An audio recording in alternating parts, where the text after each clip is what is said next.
Welcome back to Cyber Learning, your go-to channel for all things tech. Today, we're going to show you how to view your Instagram insights on your phone in just simple steps.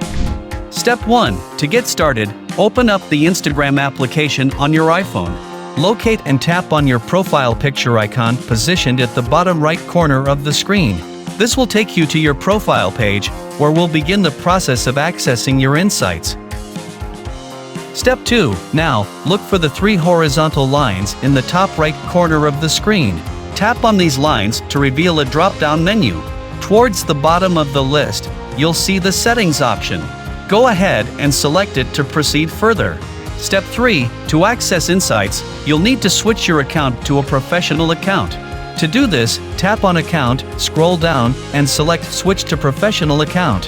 Follow the prompts and tap Continue for all of them. Then, choose the category that best describes you and tap Done at the bottom center. Step 4. After switching to a professional account, tap on the 3 lines at the top right corner of the screen again, and now you'll see an option called Insights. Simply tap on Insights. Step 5. You're now viewing your Instagram insights on your phone. It's that easy. Use your Instagram insights to learn more about overall trends across your followers and your content's performance with your audience and track your Instagram account's growth, engagement, reach and earnings to make better business decisions with Instagram Insights. Stay tuned for more tech tutorials and tips on cyber learning. Don't forget to like, comment, and subscribe for more awesome content.